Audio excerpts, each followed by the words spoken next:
মানুষ হয় চার রকমের, চার ধরনের মানুষ হয়। কথা বলেন কয় ধরনের? সবাই বলেন কয় ধরনের? চার ধরনের মানুষ পৃথিবীতে বাস করে। হাদিস, তিরমিজি শরীফের হাদিস। এক নম্বরে হলো কৃপণ, দুই নম্বরে হলো কঞ্জুস, দুই নম্বরে কি কঞ্জুস, তিন নম্বরে হলো দাতা, তিন নম্বরে কি, আর চার নম্বরে দানশীল। এক নম্বরে কৃপণ, দুই নম্বরে এই যে মনে করছেন না কঞ্জুস, আর তিন নম্বরে দাতা, চার নম্বরে দানশীল। তাহলে মানুষ পৃথিবীতে কয় শ্রেণীর? চার শ্রেণীর মানুষ বসবাস করতেছে, এর মধ্যে দিয়ে আমরা বসবাস করতেছি। খুবই কঠিন ব্যাপার কিন্তু। তাহলে কৃপণ যারা হবে এরা কিছু দান করবে না, যা পাইবে নিজের পকেট ভর্তি করবে। পাশের মানুষ মরুক, খাক না খাক, বেঁচে থাক না থাক, জামা কাপড় থাক না থাক, ইলাক পোশাক থাক না থাক, ওটা দেখার কোনো টাইম নাই। নিজে ভালো আছি, নিজে ভালো খাইতেছি, ভালো পোশাক পরতেছি, এটা হলো কৃপণ। আর কঞ্জুস হচ্ছে কে? কঞ্জুস হলো নিজেও খায় না, মানুষকেও খাওয়ায় না। কৃপণেরা নিজে খাবে, খালি ভালো থাকবে, ভালো আমি ভালো মানে জগৎ ভালো, আমি সুখী মানে সব সুখী, এটাই মনে করবে। আর কঞ্জুসটা হচ্ছে নিজেও খায় না আবার অপরকেও খাওয়ায় না, এটা হলো কঞ্জুস। এরকম লোক মনে হয় নাই দেশে বা এলাকায়, নাই? আছে, আছে। তাহলে কৃপণ নিজে ভালো, আমি ভালো আলহামদুলিল্লাহ, আর যা ধ্বংস হোক বাইসা থাক যা হয়। কঞ্জুস আমিও খাবো না, কাউকে খাবারও দেব না। দাতা এ দান করে। দাতা কি করে? দান করে, নিজেও খায়, আবার আল্লাহ রাস্তায় 10 জন গরিব দুঃখী মানুষের মাঝে এই মেন্টালিটি, এই বুঝ আল্লাহ তাক দান করছে। এটা যে কত বড় সম্পদ, এই বুঝটা যে কত বড় সম্পদ, এটা আপনি পৃথিবীর কোনো পাল্লা দিয়ে মেপে শেষ করতে পারবেন না। যে যাই খায় এবং 10 জনকে নিয়ে চিন্তা করে, এইটা যে কত বড় সম্পদ আল্লাহ তাক দান করছে। আর দানশীল, দানশীলটা এমন হয়, সে তো দান করতে করতে করতে করতে এমন পরিস্থিতি হয় যে নিজের আছে কি না এই চিন্তাটাও সে করে না। খাওয়াইতে খাওয়াইতে খাওয়াইতে এইটাও ভুলে যায় যে আমার নামে খাবার আছে কি না। আল্লাহ পাক অত্যন্ত পছন্দ করেন। হজরত আলী বলেন, ইব্রাহিম আলাইহিস সালাম বলেন, আবু বকর বলেন, ওমর বলেন, প্রত্যেকটা নবী রাসূল সাহাবাই কেন আপনি দেখবেন যে তারা খোঁজ করতো এলাকায়, যে এলাকায় আজকে কি কোনো মুসাফির নাই যে একসাথে বসে খাইতাম। ইব্রাহিম আলাইহিস সালাম বেশ কয়েকদিন ধরে কোনো মুসাফিরও পায় নাই, খাবারও খায় নাই। মুসাফির ছাড়া খাবো না, কারণ মুসাফিরের যে একটা বরকত, আমি খাইলে তো খাইতেইছি, আমার ওদর পড়তেছে, আমার পেট ভরতেছে, কিন্তু আমি খাইলে টয়লেট বাথরুমে যা শেষ। কিন্তু মুসাফিরে খাওয়ালে, মুসাফির যদি খালি আল্লাহর কাছে দোয়া করে, মুসাফিরের দোয়া তো আর কোনো কিছু প্রোটোকল দেওয়া বন্ধ হবে না, ওটা সরাসরি আরশে আজিমে ধাক্কা মারে। এই জন্য মুসাফির ছাড়া আমি খাবো। তাহলে আল্লাহ রাব্বুল আলামিন দানশীল কে পছন্দ করেন, দাতাকে পছন্দ করেন। প্রিয় ভাইয়েরা, একদিন আমরা এই সব দুনিয়া ছেড়ে চলে যাব। একটা গল্প বললে আপনারা শুনতে, এটা কিন্তু কোনো হাদিস কোরআনের গল্প না, এটা এমনি গল্প, কিচ্ছা কাহিনী থাকে না, তবে শিক্ষা আছে। গল্পটা হচ্ছে যে দুনিয়াতে আমাদের কিছু না, এটা যদি আপনি বোঝেন তাহলে আপনি ঠনকো মনে করবেন দুনিয়াটাকে। আপনি খালি দানই করবেন, মসজিদ মাদ্রাসায় মাহফিলে ভালো ভালো জায়গায় খালি খুঁজবেন যে কেমনে করে দান করব। তো আল্লাহ রাব্বুল আলামিন বলছেন যে কৃপণ ব্যক্তি হচ্ছে আমার চাইতে এত বেশি দূরে থাকে, এত বেশি দূরে থাকে যে সে আমার চোখের আড়াল, সে আমার চোখের আড়াল হয়ে থাকে সব সময়। আর যারা দান করে, মানুষকে নিয়ে ভাবে, সমাজকে নিয়ে ভাবে, তারা আমার সবচাইতে নিকটে। আল্লাহ কিন্তু রাগান্বিত হন, আল্লাহর রাগ নাই। রাগ না থাকলে কি ফেরাউনে পানির মধ্যে ডুবাই? রাগ না থাকলে কি নমরুদে জুতা পিটা করে?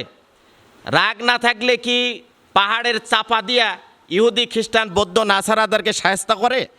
রাগ আছে, খুব আছে, হাত আছে, চোখ আছে, সব শোনেন, দেখেন।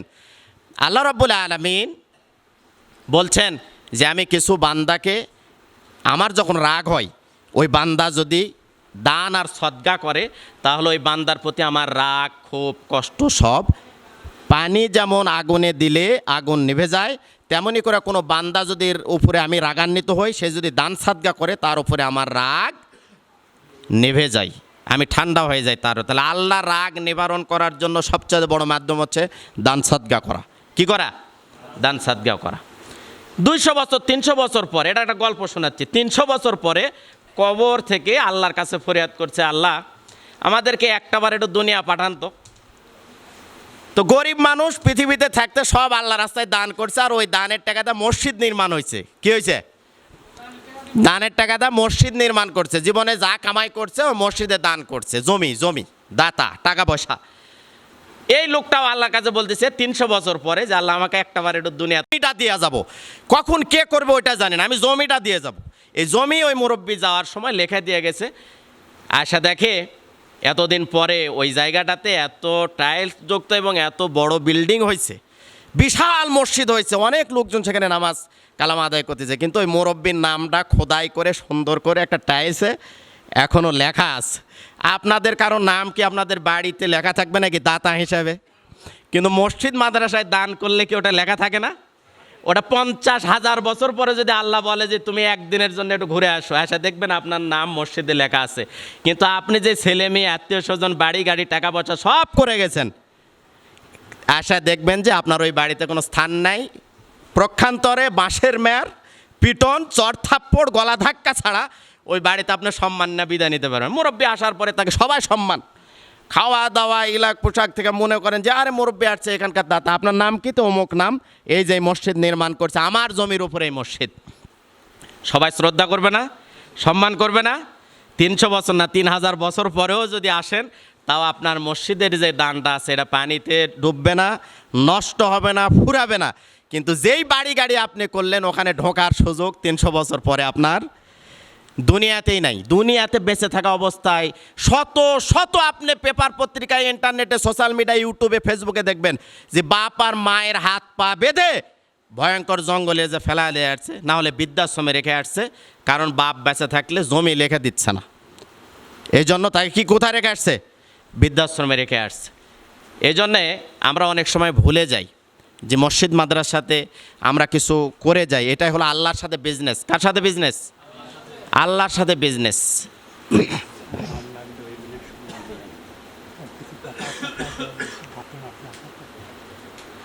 আল্লাহর সাথে বিজনেস যদি আমরা করি তাহলে আল্লাহ পাক বলছেন কি, যে তোমরা দুইটা জিনিস আমাকে দাও। 1 নম্বরে মাল দাও। 1 নম্বরে কি দাও? ইন্নাল্লাহ হাসতারা মিনাল মুমিনিনা আনফুসাহুম। তোমরা আগে কি দাও?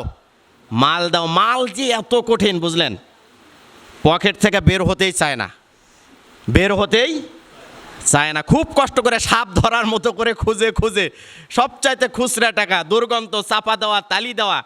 মনে করেন 10,000 টাকা আছে, ওর মধ্যে সবচাইতে কমা টাকা খুঁজতে খুঁজতে খুঁজতে খুঁজতে দেখা যায় দানের কোটা ওই মাথায় চলে গেছে। তো এই জন্যে আমরা চকচকে টাকা, ভারী টাকা, বেশি টাকা আমরা দান করতে চাই না। অথচ এটাই হলো আসল জায়গা। এখানে যদি আমরা দান করতে পারি তাহলে 50,000 বছর পরেও যদি আল্লাহ সুযোগ দেয়, তাহলে আশা দেখবেন আপনার জমি, আপনার টাকা পয়সা সব কিছু এই মসজিদে আছে।